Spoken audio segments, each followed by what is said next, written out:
하나님 말씀은 호세아서 1장 2절 말씀입니다. 제가 봉독합니다.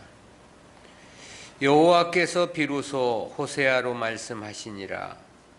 여호와께서 호세아에게 이르시되 너는 가서 음란한 아내를 취하여 음란한 자식들을 낳으라. 이 나라가 여호와를 떠나 크게 행음함이니라. 아멘. 호세아의 비극적 결혼이라는 제목으로 말씀을 듣겠습니다. 호세아 1장 1절은 호세아의 활동 시기, 그리고 육신적인 신분, 그리고 말씀에 대한 신적 기원과 관련한 본서 전체의 서론이었습니다. 이어지는 2절부터는 본격적인 본서의 본론 전개 부분입니다. 그중 본론의 서두이기도 한 이 2절은 하나님께서 호세아에게 음란한 여인 고멜과의 결혼을 명하신 부분입니다. 본래 성경에 나타난 하나님의 백성들의 결혼은 그들에게 맡겨진 자유의 범위였습니다. 하나님께서 강제적으로 맺어주시는 결혼은 아니었다라는 거죠. 그럼에도 호세아 선지자에게 이와 같은 명령을 내리신 것은 목적이 있었기 때문이었습니다. 무엇보다 하나님은 이를 통해서 북이스라엘의 신앙의 현주소를 알려주시기를 원하셨던 겁니다. 즉 북이스라엘의 죄를 지적하고 회개케 하시고자 하심이 근본적인 뜻이었다라는 거죠. 그리고 회개하지 않는다면 하나님은 저들을 버리실 것이라는 최후 통첩이라는 중요한 계시적 목적도 있었습니다. 따라서 호세아의 일생은 하나님의 계시를 위한 도구로서의 삶이라는 것이 본문의 핵심적 포인트이기도 합니다. 이와 같은 본문은 구속사적 교훈까지 크게 둘로 구분해서 살펴보겠는데요. 첫 번째는 호세아를 향하신 하나님의 명령입니다. 호세아에게 하나님께서 고멜과의 가정을 이룰 것을 명하신 2절 본문은 세분을 하면 내용이 넷으로 요약이 됩니다. 첫 번째는 호세아에게 임한 여호와의 말씀입니다. 2절 서두에서는 여호와께서 비로소 호세아로 말씀하시니라 그랬습니다. 이는 하나님께서 호세아에게 북이스라엘을 향해 말씀을 선포할 것을 명하셨다는 그런 뜻이지요. 따라서 이는 본서의 모든 내용들이 하나님께서 직접 명하신 것이라는 신적 권위를 확보하는 특별한 의미를 갖습니다. 아울러 호세아의 가정사가 철저한 하나님의 모형적 계시라는 사실도 함축해주고 있는 거죠.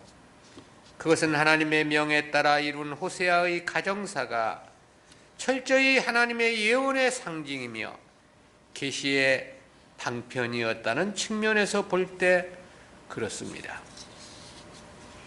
두 번째는 호세아에게 주어진 1차적인 명령인데요. 이에 대해서는 2절 중상반절에서 여호와께서 호세아에게 이르시되 너는 가서 음란한 아내를 취하여 그랬습니다. 즉 호세아에게 결혼을 명하신 말씀이죠. 근데 특별히 결혼할 대상자에 대해서 음란한 아내를 취하여 그랬습니다. 여기서 이 음란한으로 번역된 히브리어 제누님이라는 단어는 간통이나 매춘을 뜻하는 복수형 일반 명사입니다. 그리고 아내로 번역된 히브리어 에세트는 여성을 뜻하는 일반 명사이죠. 따라서 이를 직역한다면 매춘을 하는 여자와 결혼을 하라, 그런 뜻이 되는 거죠. 이 부분에 대한 학자들의 견해가 넷으로 갈라지는데요. 첫 번째는 이를 영적으로 해석해서 영적 음란으로 이해하는 견해입니다.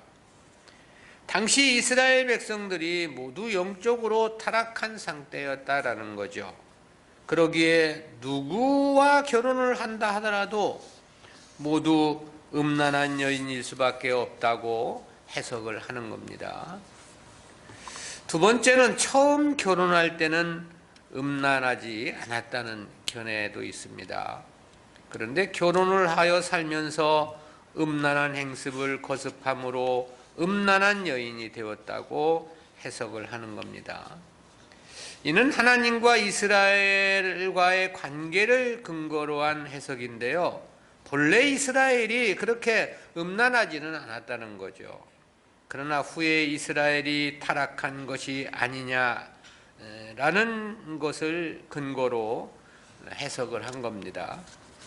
그러나 이는 합당한 해석은 아닙니다. 왜냐하면 북이스라엘은 여로보암 1세에 의해 창건을 할 때부터 우상을 만들어 섬겼기 때문에 그렇습니다. 세 번째는 이를 실제가 아니라 환상일 것으로 보는 견해가 있습니다. 그것은 창녀와 결혼을 하라는 것 자체가 하나님의 율법에 합당치 않다고 보기 때문에 그렇습니다. 그런데 이 역시 3절에서 고멜을 가리켜 디블라임의 딸이라고 말씀하셨음에서 볼 때 합당하지 않습니다. 또 3장 1절부터 3절에 보면 다시 창기로 되돌아간 고멜을 몸값을 주고 데려왔다는 말씀에서 볼 때도 맞지 않는 해석입니다. 아브라함에게 독자를 번제로 드리라는 것도 율법에서 보면 합당한 것은 아니죠. 인신제사가 하나님의 원하시는 제사는 아니기 때문에. 그렇기 때문에 이러한 견해도 올바른 것은 아니고, 네 번째는 문자적 의미 그대로 이해하는 견해입니다. 즉 저는 본래부터 창녀였다는 거죠. 대부분의 학자들이 여기에 동의를 합니다. 특히 여기서 사용된 음란이란 단어가 복수형으로 되어 있습니다. 그렇다는 것은 이것이 어쩌다 한번 실수해서 행한 음란이 아님을 나타냅니다. 때문에 대부분의 학자들은 고멜이 창녀였다고 해석하는데 주저하지 않습니다. 특히 고멜은 어떤 생활 문제의 불가피함 때문에 그와 같은 삶을 선택한 것이 아니었습니다. 자신이 좋아서 그 길을 선택한 것이었습니다. 그것은 그가 결혼을 하고서도 계속해서 창기의 삶을 동경했다는 것이 그것을 말해줍니다. 그럼에도 하나님은 저를 데려다 아내를 삼으라고 호세아에게 명하신 것이죠. 실로 육신적 측면에서만 보면 호세아의 인생에는 비극적인 일이라고 평가할 수밖에 없을 것이라는 생각을 갖습니다. 그것은 저로 말미암아 일생의 마음고생이 끊일 날이 없을 것이란 추정 때문입니다. 세 번째는 호세아에게 주어진 2차적인 명령인데요. 이에 대해서는 중하반절에서 음란한 자식들을 낳으라 그랬습니다. 이 음란한 자식들에 대해서도 견해가 다른 경우가 있는데요. 혹자는 장자만 호세아를 통해서 낳고 나머지 두 자녀는 고멜이 음란한 행위를 통해서 낳은 자녀라고 이해하는 경우입니다. 그렇지만 이러한 견해는 사실 설득력이 약합니다. 그것은 고멜이 자식을 낳자마자 하나님께서 그들의 이름을 지어주셨기 때문에 그렇습니다. 따라서 이에 대해서는 고멜이 음란했기에 그의 자식들도 음란하다는 뜻으로 이해하는 견해가 맞습니다. 실제 이스라엘은 음란한 여인이 낳은 자식들에 대해서는 음란한 자식으로 취급을 했었거든요. 이러한 경우는 사사였던 입다를 보면 알 수 있습니다. 이 입다는 기생을 통해서 출생한 자식이었죠. 때문에 다른 자식들이 입다에게 아버지의 기업을 잊지 못할 것이라며 집에서 쫓아내는 것을 볼 수 있죠. 즉 여기서 음란한 자식들을 낳으라고 했다는 것은 호세아에게 고멜과 결혼해서 자식을 낳을 것을 명하신 그런 말씀으로 이해함이 합당합니다. 따라서 고멜은 본래부터 몸을 파는 직업 여성으로 보아야 함도 역시 합당하고요. 네 번째는 호세아에게 음란한 여인과 결혼을 명한 이유입니다. 이에 대해서는 2절 하반절에서 이 나라가 여호와를 떠나 크게 행음함이니라 그랬습니다. 이에 대한 히브리어 원문을 직역해 보면 왜냐하면 그 땅이 여호와로부터 떠나 철저하게 음행하였기 때문이다, 그런 뜻이 됩니다. 즉 호세아에게 음란한 여인 고멜과의 결혼을 명하신 것은 하나의 계시의 방편이었음을 밝혀주신 것이죠. 이에 대해서 칼빈은 호세아가 무대에서 연출을 하는 배우와 같다고 해석을 했는데요. 그리고 그것은 말로만 지적해서는 전혀 알아들을 수 없는 당시 이스라엘 백성들의 미련함 때문이라고 그렇게 설명을 덧붙이기도 했습니다. 호세아가 이처럼 실제적 삶을 통해 보여주지 않았다면 아무도 호세아의 말에 귀를 기울이지 않을 것이라고 해석을 한 것인데요. 그만큼 당시 북이스라엘이 타락을 했다는 그런 뜻입니다. 그런데 이러한 칼빈의 해석도 그렇게 크게 설득력은 없어 봅니다. 왜냐하면 그렇다 해서 이스라엘이 깨닫고 회개했던 것은 아니기 때문에 그렇습니다. 오히려 선지자가 음란한 여인과 결혼을 했다는 것 자체가 율법에서 벗어난 일이고, 그리고 그것은 비방의 대상이 될 것이기 때문에 그렇죠. 또 북이스라엘은 결국은 또 회개하지 않고 멸망을 했기 때문에 그렇습니다. 그리고 이는 꼭 그 당시만을 가리켜 하신 말씀은 아닙니다. 어느 시대 누구라도 귀 기울여야 할 엄중한 말씀이라는 생각을 갖습니다. 왜냐하면 실제 오늘 우리들의 삶도 보면 이 고멜처럼 영적으로 음란한 삶을 살아가고 있음에 그 누구도 부정할 수 없기 때문에 그렇죠. 그리고 우리는 이러한 메시지를 전달하기 위해 선택된 호세아 선지자의 비극적인 삶을 생각해 보지 않을 수 없습니다.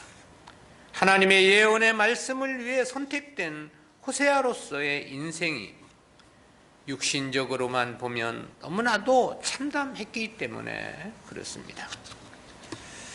우리는 호세아가 어쩔 수 없이 선택해야만 했던 기구한 운명을 통해서 세 가지 구속사적인 생각을 해보겠습니다. 첫 번째는 믿음의 길은 영광이 아니라 희생의 길이라는 교훈입니다. 그것은 호세아가 하나님의 말씀을 따라 고멜을 아내로 맞이하고 사랑해야만 했던 상황을 통해서 깨닫는 교훈입니다. 실제 세상의 남자로 태어나 창기와 결혼을 하고 싶은 사람은 아마 단 한 사람도 없을 것입니다. 그것은 인간의 보편적인 소원성적 측면에서 볼 때도 그렇습니다. 적어도 남성들은 자신의 결혼 대상자에 대해서만큼은 정결한 처녀이기를 원하죠. 보다 더 아름답고 보다 더 참신한 여성을 원하는 것은 동서고금을 막론하고 동일하지 않느냐라는 거죠. 그러니 창녀였던 고멜을 데려다 결혼을 해야 했던 호세아의 처지에서 보면 어찌 이것이 기쁨이고 이 결혼이 행복일 수 있었겠느냐라는 거죠.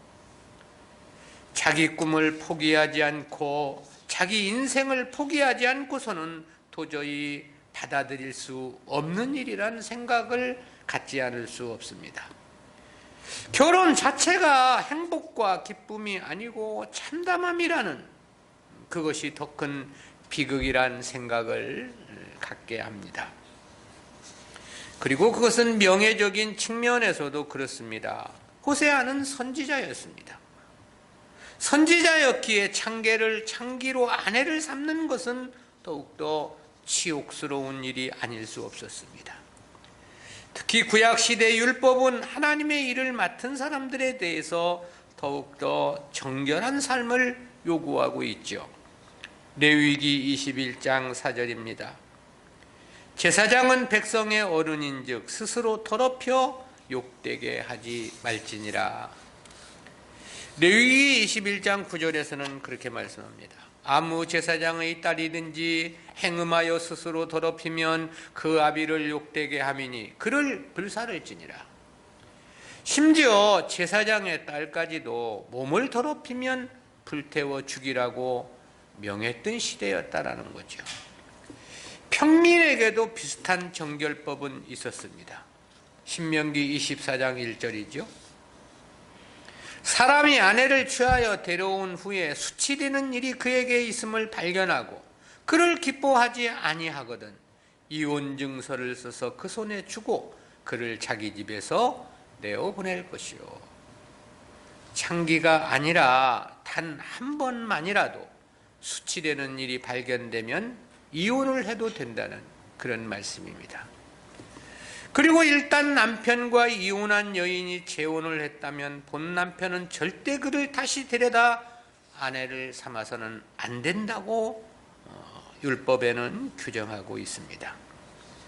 그런데 이 고멜은 처음부터 창기요, 또한 결혼 이후 자식을 낳고도 다시 가정을 버리고 창기로 되돌아가는 불량한 여인이었습니다. 그렇다는 측면에서 보면 호세아가 얼굴을 들고 밖을 나다니기조차도 부끄러웠을 것이라는 생각을 갖게 합니다. 어찌 선지자가 저럴 수 있느냐며 수많은 사람들로부터 손가락질을 당하기도 했을 것이란 생각을 해봅니다. 그러나 그럼에도 불구하고 호세아는 하나님의 말씀이었기에 순종하지 않을 수 없었던 것이죠. 그것은 사실 선지자가 아니라 하더라도 원리는 마찬가지입니다. 하나님 백성들은 그 누구라도 하나님께의 순종은 그들의 운명이기 때문에 그런 거죠. 저들은 창세 전부터 하나님의 뜻에 순종하며 살아야 할 존재로 선택받은 자들입니다. 그래서 아브라함은 100세에 낳은 자식까지 번제로 드림을 볼 수 있고요. 에레미야에게는 결혼을 금하여 평생을 홀로 살아야만 했죠. 에스겔은 사랑하는 아내를 내어놓아야만 했습니다. 사르밧 과부는 먹고 죽을 한 움큼의 밀가루임에도 거절할 수 없었죠. 하나님 백성은 운명적으로 하나님을 순종해야 하는 사람들이기 때문에 그렇습니다. 그리고 그렇다는 측면에서 보면 믿음의 길이란 세상적으로만 보면 완전히 손해만 보는 길이라는 생각을 갖게 합니다. 오늘날 교회들은 하나님을 믿으면 만사 형통이고 축복이 쏟아지는 것으로 그렇게 생각을 하죠.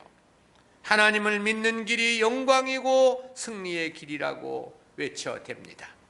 그러나 실제 믿음의 길이란 그렇게 비단길, 꽃길만은 아닌 것입니다.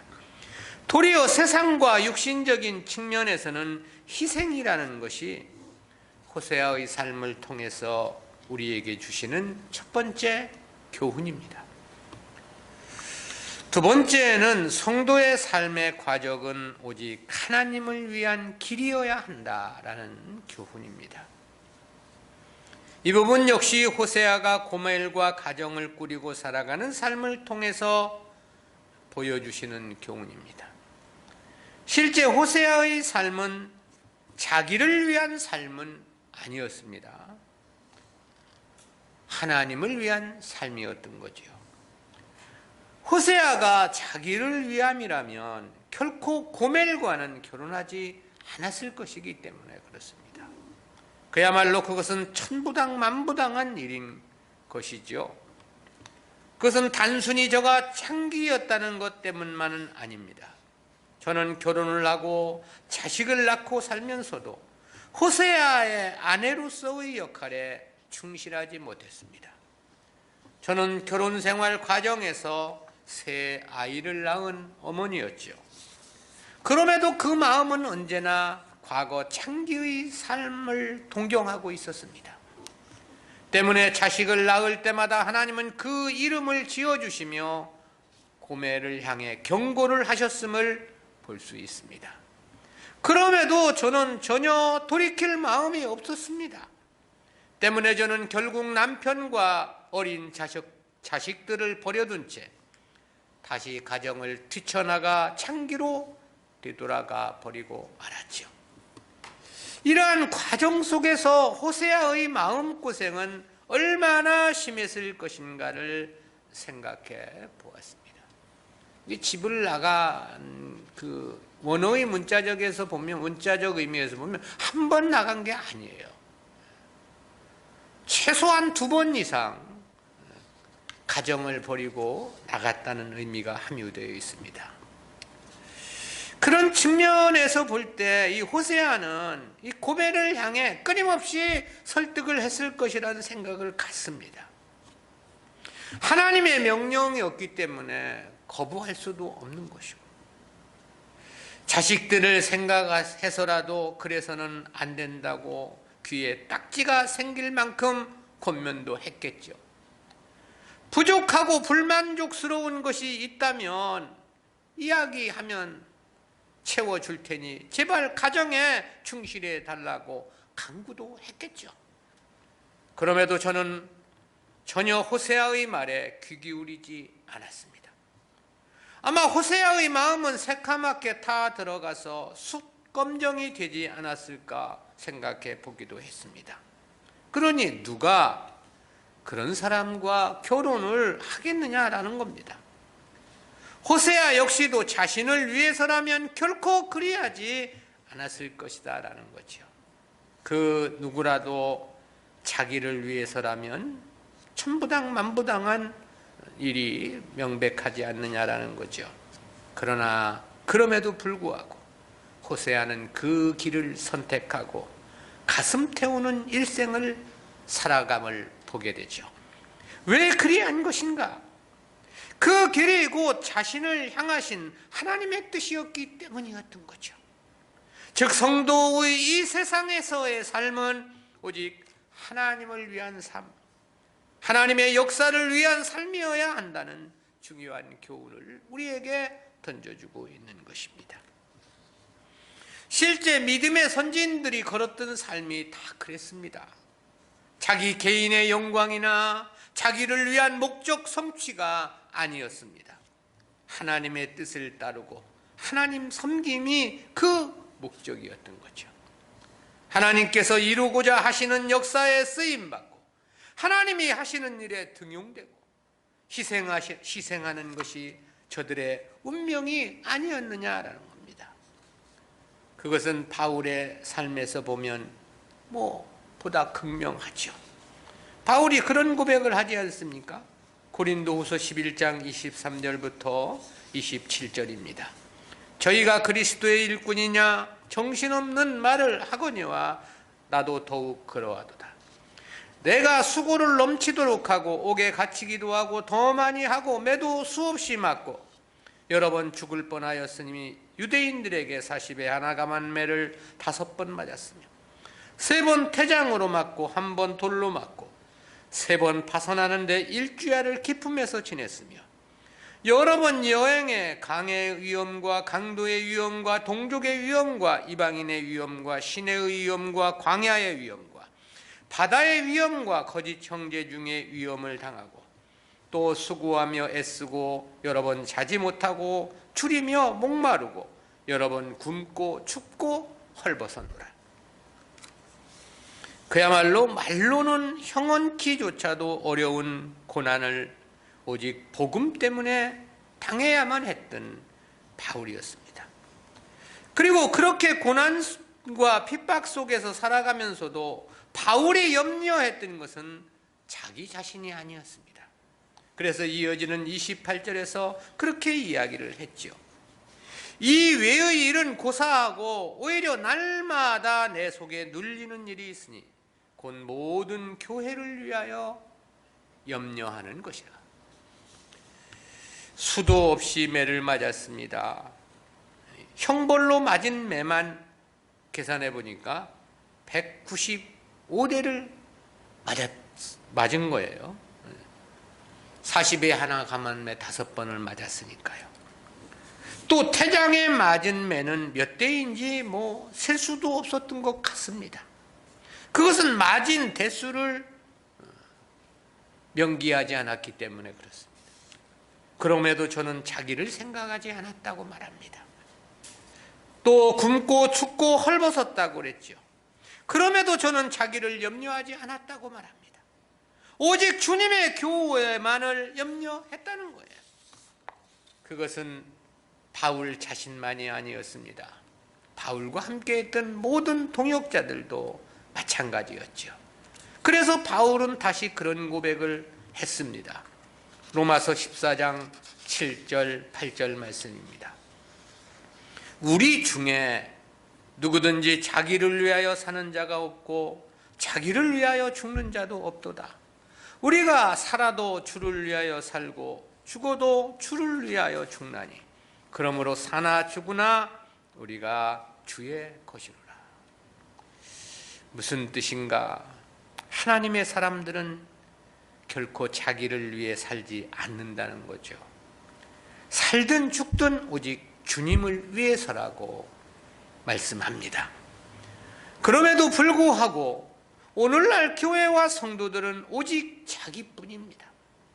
하나님을 믿는다고 하는 것이 온통 자기 출세, 자기 영광을 위한 수단으로 전락해버리고 만 거죠. 그리고 이제는 믿음 생활 자체가 아예 그런 것으로만 알고 있는 겁니다. 때문에 성도들의 기도 역시 온통 세상 것 달라는 것밖에 없는 거죠. 이러한 오늘날 성도들에게 만약 호세아와 같은 삶을 하나님께서 살라고 명한다면 어찌 할 것인가? 아마 교회 안에는 단 한 사람의 성도도 남아있지 않을 것이라는 생각을 해봤습니다. 내가 나를 위함이 아니라면 무엇하러 교회에 나가느냐고 펄쩍펄쩍 뛰겠죠. 그러나 실제 신앙의 삶이라는 것은 자기를 위한 게 아닙니다. 성도들의 신앙의 과정은 철저히 하나님을 위함에 그 목적이 있는 것입니다. 오직 하나님의 뜻에 순종하고 오직 하나님의 역사에 나를 들여 헌신하고 희생함이 그 목적인 거죠. 성도는 세상을 위해 삶을 사는 삶이 아니기 때문에 그렇습니다. 하늘의 보화를 쌓아야 하는 하나의 과정이기 때문에 그런 거죠. 세 번째, 성도의 삶은 전체가 내생을 위함이어야 한다는 교훈입니다. 이 역시 고멜과 일생을 살아야 했던 호세아의 삶을 통해서 깨닫는 교훈입니다. 저가 고멜과 이룬 가정은 저의 인생 가운데 어느 한 토막이 아니었습니다. 잠깐 살다가 끝을 내고 그 다음에는 참신한 부인을 만나 만족하고 행복한 인생을 산 것이 아니었다라는 거죠. 성경은 본문의 내용이 저의 인생의 전부였다고 말씀하고 있는 겁니다. 그리고 그와 같은 저의 삶은 하나님의 계시를 위한 하나님의 방편이고 도구였다고 말씀하고 있는 거죠. 그 시대 사람들은 물론 오고 오는 시대의 모든 성도들에게 하나님의 뜻을 전달하기 위한 모형적 계시로서 호세아가 선택을 받고 희생을 당한 거죠. 따라서 우리는 이러한 호세아의 삶을 통해서 하나의 의문을 갖게 되는 것이 있습니다. 그렇다면 호세아가 하나님을 따르고 섬긴 이유는 과연 무엇 때문이냐라는 것입니다. 하나님 뜻에 순종하여 창기와 결혼을 한 것이 어떤 유익이 있었느냐라는 거죠. 다시 창기로 되돌아간 저를 데려다가 사랑했다 해서 받은 은혜가 과연 무엇이냐는 것입니다. 있었다면 수치뿐이고 희생뿐이 아니었느냐라는 것입니다. 그것은 호세만 그랬던 것은 아닙니다. 에스겔 선지자도 보면 그렇습니다. 그도 보면은 그야말로 자기 인생은 없었습니다. 에스겔 4장에 보면 하나님은 에스겔에게 그런 말씀을 하시죠. 에스겔서 4장 4절부터 6절입니다. 너는 또 좌편으로 누워 이스라엘 족속의 죄악을 당하되 내 눕는 날수대로 그 죄악을 담당할지니라. 내가 그들의 범죄한 횟수대로 내가 날수를 정하였나니 곧 390일이니라. 너는 이렇게 이스라엘 족속의 죄악을 담당하고 그 수가 차거든 너는 우편으로 누워 유다 족속의 죄악을 담당하라. 내가 내게 40일로 정하였나니 1일이 1년이니라. 무슨 말이냐면 북이스라엘과 남유다가 범죄한 날수대로 좌와 우로 누워 있으라, 그런 말씀입니다. 근데 북이스라엘을 위해서 좌편으로만 누워 390일을 지내라고 말씀합니다. 그리고 남유다의 죄악으로 인하여는 우편으로만 누워서 40일을 있을 것을 명하셨습니다. 하룻밤이라도 한쪽으로만 누워서 자는 것이 그렇게 쉬운 일은 아니죠. 저도 하룻밤에 수없이 이쪽으로 누웠다 저쪽으로 누웠다 뒤척거립니다. 그런데 그 많은 날을 한쪽으로만 누워 있으라고 하니 그 삶이 얼마나 고역이었겠느냐라는 것입니다. 그런데 이어지는 말씀은 더욱더 숨이 막힙니다. 에스겔서 4장 8절입니다. 내가 줄로 너를 동일이니 내가 애워싸는 날이 맞도록 몸을 이리저리 돌리지 못하리라. 마치 에스겔을 포승줄로 묶듯이 꼼짝 못하게 한 채로 좌로 누워 390일, 우로 누워 40일을 지낼 것이라는 그런 말씀이에요. 그뿐이 아니에요. 5장에서는 삭도로 머리털과 수염을 깎을 것을 말씀합니다. 12장에는 이사하는 사람처럼 행구를 싸고 밤에 성벽을 뚫고 도망을 가라고 말씀을 하기도 하고, 또 24장에서는 저의 사랑하는 아내를 죽이실 것이라고 말씀합니다. 그러면서도 절대 슬퍼하거나 눈물을 흘리지 말라고 명하십니다. 멸망할 유다의 마지막 참상이 너무나도 참혹하여 눈물을 흘릴 여유조차도 갖지 못할 것이라는 사실의 모형적 예언을 위함이었던 것입니다. 이러한 말씀들에서도 보면 에스겔도 그가 하나님을 믿어 금생에서 받은 것이란 실로 아무것도 없어 보입니다. 이방의 포로로 잡혀간 것만도 참아내기 힘든 고난의 세월이었을 겁니다. 그런 그가 하나님의 말씀을 위한 도구로서 살아야 했던 삶은 그야말로 참담할 만큼 너무나도 큰 희생이 요구됨을 바라보게 되는 거죠. 우리가 세상이 전부라고 생각하고 세상만을 놓고 본다면 분명 호세아나 에스겔은 망한 것이지 복을 받은 것은 아닌 것입니다. 그것은 예레미야도 그랬고 이사야도 그랬고 바울도 그랬습니다. 바울이 그토록 모진 매를 맞고 일생을 고난 속에 살면서도 하나님으로부터 받은 바 영광은 아무것도 없었습니다. 그는 단 1, 2년도 평안히 쉬며 안식을 취한 바가 없었던 것으로 보입니다. 오직 복음만을 위해 살다가 두 번째 로마 감옥에 투옥되어 도끼에 목이 잘려 죽는 참수형을 당하게 되죠. 그러니 세상만을 놓고 본다면 하나님은 저들을 실컷 부려먹기만 한 것이죠. 그리고 나중엔 버려버린 것이라고 말할 수 있을지도 모르겠습니다. 그러나 우리가 그렇게 결코 말할 수 없는 것은 성도들에게는 세상이 전부가 아니기 때문에 그런 것이죠. 즉 우리 하나님 백성들에게는 이 세상이 아니라 도래할 내생이 약속되어 있다는 거죠.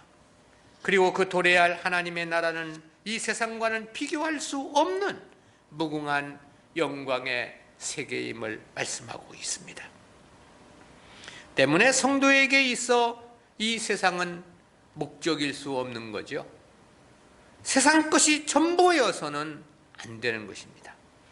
철저히 하나님의 나라를 목표한 삶이어야만 하는 것입니다. 어차피 이 세상은 잠깐이면 다 지나가 버릴 세상이기 때문에 그렇습니다. 그럼에도 오늘날 교회들은 하나님을 믿는 것이 모두 세상을 위한 것으로 왜곡 변질되어 버리고 말았죠.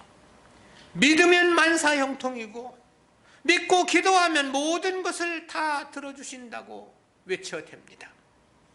때문에 교회에 몰려드는 사람들은 택한 백성이 아니라 오히려 세상 사람들로 북새통을 이루고 있는 거죠. 만사형통이라 하니 세상 사람들이 교회를 더 좋아하는 것입니다.